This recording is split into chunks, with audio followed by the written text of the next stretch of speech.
Right then, following on from our last video when you saw us load up that container with the showrooms at the Thai side, we've now had to jump over to the UK side because we've got to get this end sorted out. We've obviously got to receive that container and have a workshop set up that we can actually assemble everything over here at the UK end. So this is the local village for me. When I'm in the UK, this is where I live, and I'm just a couple of minutes walk down the roads, and this is superb for me. And the great thing about Cornwall is we have a lot of barns and buildings that we can use. So very kindly, one of our neighbours is going to rent us one of those barns, and this is a great location for a UK workshop. So we've spent days down here working on this workshop. We're going to have 2 containers sitting in there. In fact, those containers are on the way now. They're coming down on the motorway. They're going to be my storerooms and my workshop. If I swing you around over on this side, we've got a great big workshop area down there, which is brilliant for turning around with all of the tiny houses, because you know these are pretty big things. And then on the inside here, we're actually going to work as our workshop. So follow me on in and you can see it. Now obviously in England we've got to deal with different items. In England we have a lot of rain. When we were in Thailand we didn't have so much. But in here, in this barn area, what a fantastic part. We can put 2 tiny houses lengthwise down here. Don't have any restrictions for the height, so our full 4-metre height isn't going to be a problem. We've got 2 nice storage areas in there, and then I got a fantastic workshop I can set up in there with all of the furniture and wood cutting machines, everything that we need. So it's absolutely superb. I mean, Thailand, obviously, you watch us build a factory from nothing. We literally had to clear the land and we built a steel frame. You saw it in past videos. Here, we're just going to utilise the local barns. But humble beginnings in England, just as it was in Thailand, it isn't going to be a problem. You're going to see some real professional builds coming out of here for our tiny houses. So I've got to get myself back on with the job because the container is on the way.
Well, that's our 5-week wait over.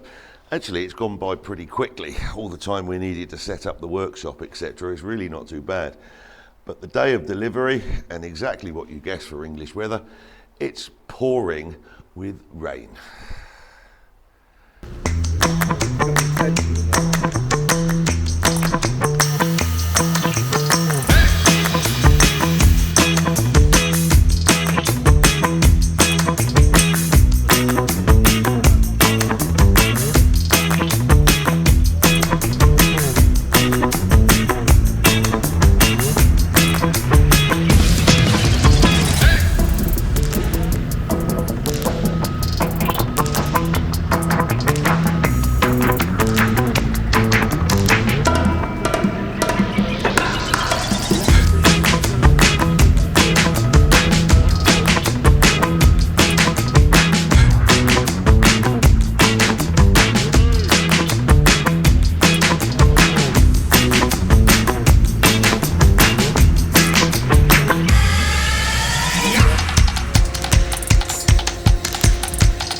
So there we have it.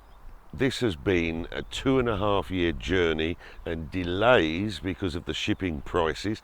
Through COVID, they were just through the roof and just not viable. It's been 5 weeks of actually the container traveling on the sea, 3 days of loading and unloading, but we are finally here.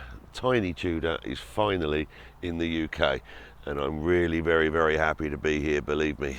I've been talking about this for a long time. Well, now we're actually here, so now we've got to get on with the building. So I'm basically got here our containers that's full of furniture to make a 1-bedroom, and it's also full of all of my tools and everything that we brought over. And if I swing this camera around and walk you inside the workshop, we've got our catering van there. Now I've got to finish that one off because we took the roof off to actually be able to get it into the container in the first place. So I've now got to refit all of the furniture inside of that one. And then spinning you around, we've brought over our 6-meter base trailer. That's all detachable. And over the next few videos, you're actually going to watch us build that. That is going to be a 1-bedroom, 24 square meter, double story house, and it's going to be absolutely fantastic. It's going to fit in with the other showrooms. So we're going to be setting up the display on the main A38 into Cornwall, just outside of Plymouth. So you're going to be able to see all of these showrooms really very easily. You can come in, you can talk to us. It isn't just about what we have to sell. I mean, obviously we are building to sell these tiny houses, but I'm also offering a lot of my advice to people that want to build tiny houses for themselves.